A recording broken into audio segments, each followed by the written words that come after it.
July. So today we will be doing costs. Again, cost is an important aspect of production behavior.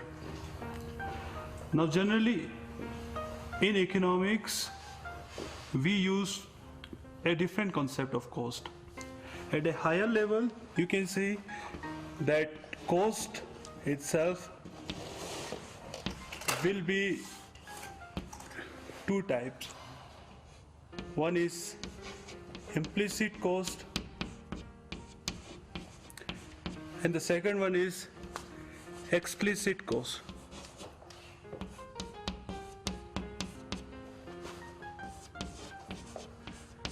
Explicit cost is also known as accounting cost.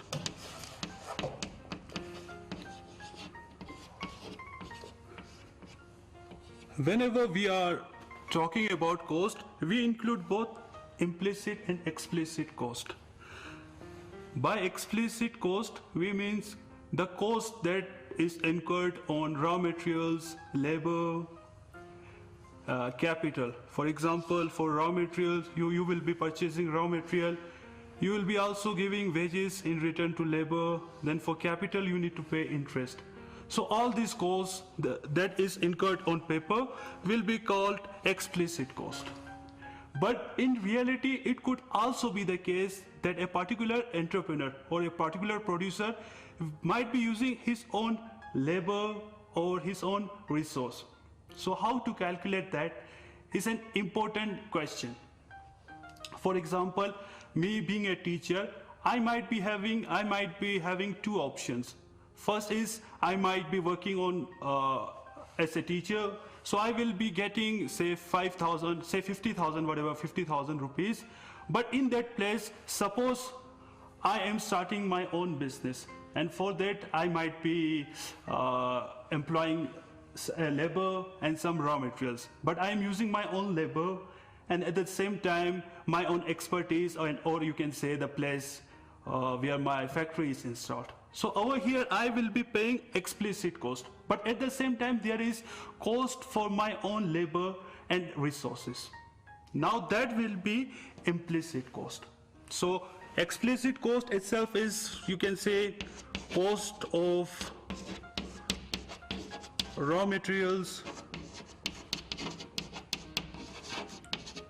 and simply return on labor and capital, etc. While implicit cost will be cost of labor oblique materials that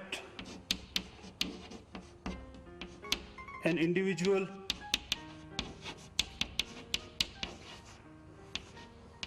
utilizes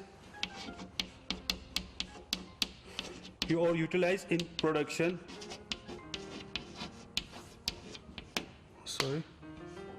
Production for which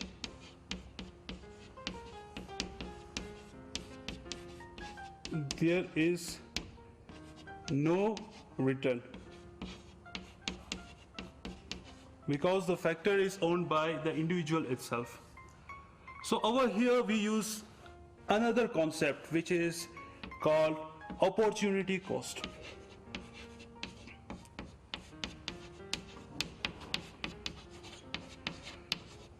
We use opportunity cost to estimate the value of such factors which is owned by that individual only, for which he is not getting any return. Then we use, in economics, we use this concept called opportunity cost. I hope in the earlier classes you have studied that opportunity cost determines the cost of next best alternative. Again, it is next best alternative. For example, take the case of a field. Suppose I have a field, so I might be having certain kind of options. Option A might be I am growing wheat, and say the productivity of wheat or the revenue that is generated is 10,000 rupees. Or I might be having an option B of growing, showing rise, then the revenue of which is 8,000 rupees. Or say there is C, the other option, I can use it to grow maize or corn, and I might be getting 6,000. Now these are the options. Now how to calculate opportunity cost? Opportunity cost represent the cost of next best alternative. So what are the alternatives, possible alternatives? I can grow wheat, I can grow rice, I can grow maize. Finally, I've chosen that I have grown wheat. Now what is the opportunity cost? In order to grow wheat worth rupees 10,000, I am sacrificing rice worth 8,000 rupees. So this 8,000 rupees is the opportunity cost for this. Similarly, I am taking the earlier case where I am working. If I am working, I will be getting 50,000 rupees. But in place of work, I have choose to start my own business or production. So I am getting something. But now how to estimate that? For that estimation, I am using again the concept of opportunity cost, where my cost is now 50,000 rupees, which I might have gained if I've worked in place of doing my own production.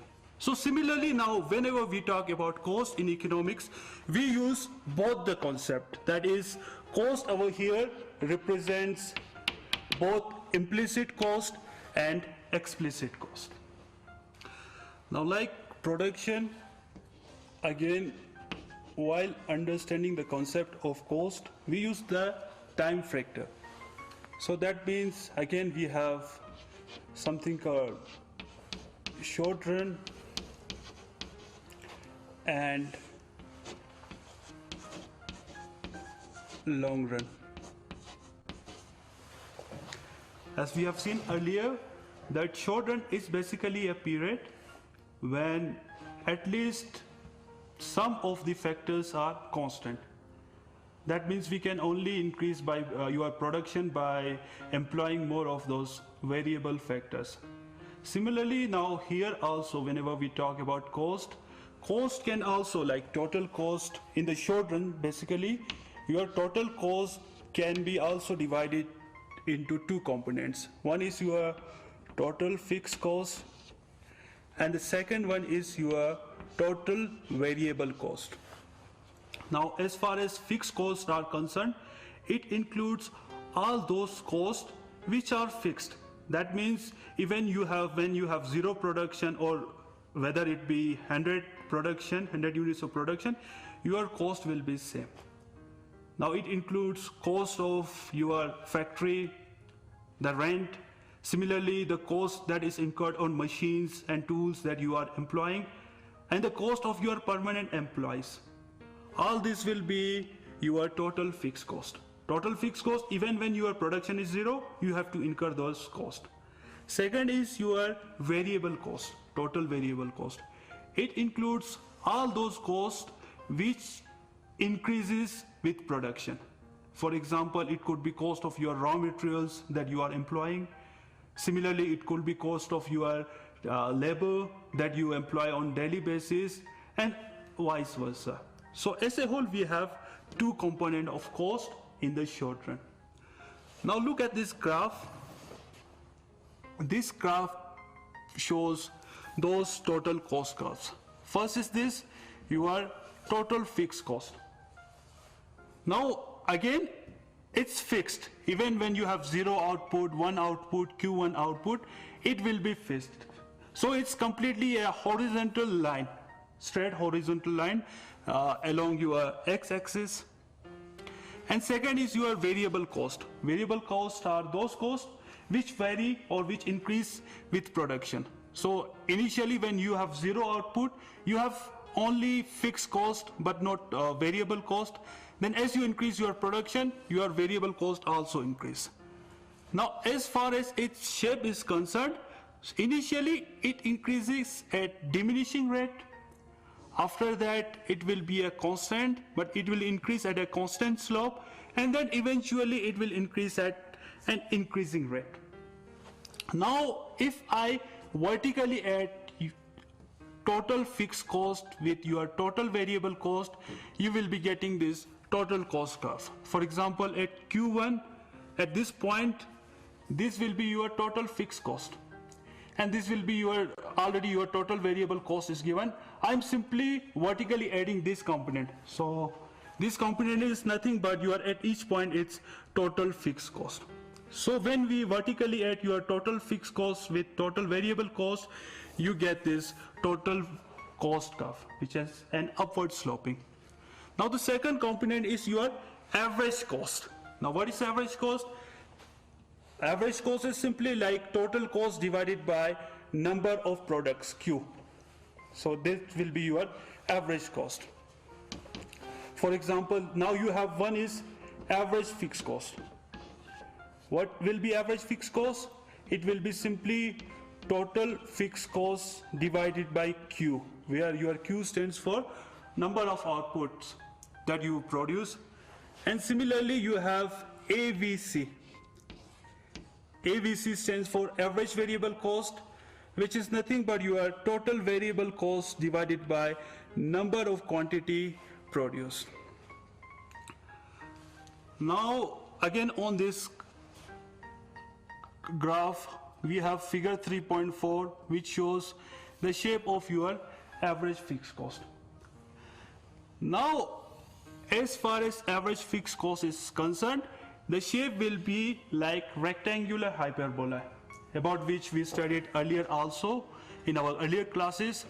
Now what will be the property of this average fixed cost curve, the rectangular hyperbola, is that at every point, whether it be C or any hypothetical point C, if I draw a rectangle, it will give you an area which will be equal to your total fixed cost. If you remember in the last when we studied expenditure, we also had similar kind of concept where I said that, where I put the equation that P into Q will be equal to E, where E stands for your expenditure. Now here also P into Q will be equal to E, while E will be here total fixed cost. So whether you will be here or you will be here, every rectangle will give you similar area, and that will be your total fixed cost.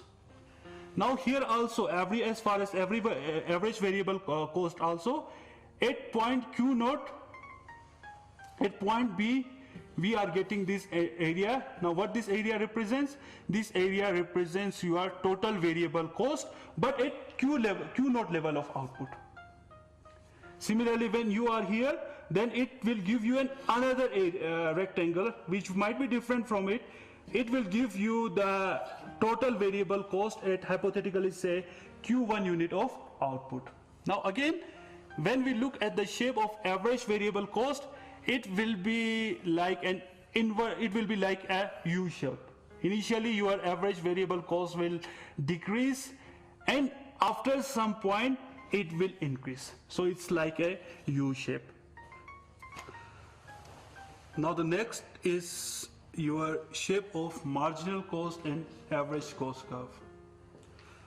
Marginal cost, the definition is simply like how much will be the change in your total cost. We can also use here total cost, or in some case your total variable cost also, because since your total fixed cost is constant, how much will be the addition to your total cost when you increase your output by 1 unit. That is what your marginal cost is. Now what will be the shape of marginal cost and average cost curves? Again, your average cost is simply like addition of average variable cost plus average fixed cost.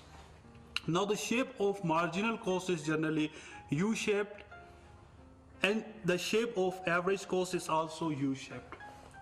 But there are some properties also, but for this again I am looking at the earlier concept that we have studied during production, where we studied two curves, marginal productivity curve, MP curve, and AP curve. Generally the thing is both the two curves are mirror image of each other. Mirror image means when your marginal productivity curve is increasing, your marginal cost curve is decreasing. Now as per definition, marginal productivity is how much will be the productivity of an additional factor. and your marginal cost will be how much will be the cost of an extra unit of input. Here variable input, so it's labor. So whenever you have an increasing productivity, your cost will also gradually, marginal cost will also gradually come down, since both the two are inverted image or mirror image of each other. So both the two have, it's an inverted U shape and eventually it's a U shape. The second is your average cost curve. Now what is average? Average is simply your summation of total marginal cost divided by Q. So average will also follow the same trend. That means when your marginal cost is decreasing, your average cost is also decreasing, but the intensity will be much lower, and after some point, after this point, it will start increasing. But your average cost will still decrease, but eventually your average cost will cut your marginal cost at a point where your average cost will be minimum. Beyond that, your average cost will also follow the trend of marginal cost, so it's increasing and therefore it will also increase. But initially it will be marginal cost that will increase, and later on average cost that will increase. So anyhow it will cut at the minimum point. After that your average cost will also increase, and so will be your marginal cost. Similar will be the case of average productivity. Initially your average productivity will increase since your marginal productivity is also increased. But after some point your marginal productivity will start falling, but average productivity will still increase up to some point where it intersects marginal productivity curve, where it will be at its maximum value. After that your average productivity curve will also decrease. Now we will be looking at this particular figure which represents your short run cost. It's very important from examination point of view. Now it will give you the overall picture of cost. Here you have short run marginal cost, which will be an upward sloping U-shaped curve. Then you have an average variable cost. Now if I add average fixed cost to average variable cost, I will be getting your average short run average cost. So the shape of average fixed cost, again if I am drawing here, it will be like this. That's your average fixed cost. So initially the difference between the two is much higher, because to AVC I am just adding this, so it's much higher, but eventually the value of AFC keeps on decreasing. So here the distance between average cost and average variable cost is much less. So it's simply average variable cost plus average fixed cost. I am getting short run average cost. Here the value of average fixed cost is much higher, so it has the distance is very much higher.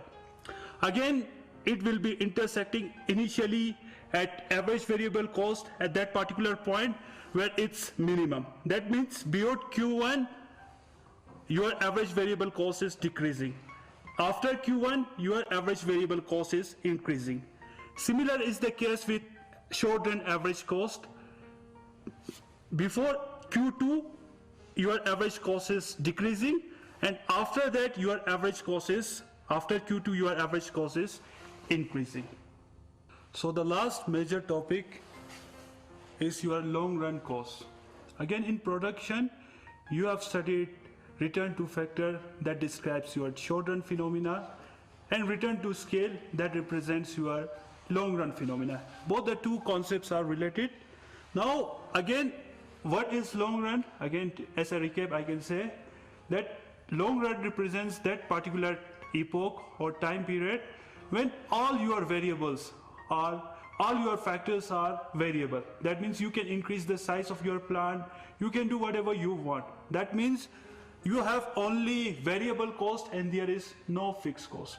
So the total cost is simply consists of variable cost. It will be similarly TVC. Here no cost is your fixed. That means you can increase the size of your plant, you can employ more machines, you are provided with substantial independence in this regard.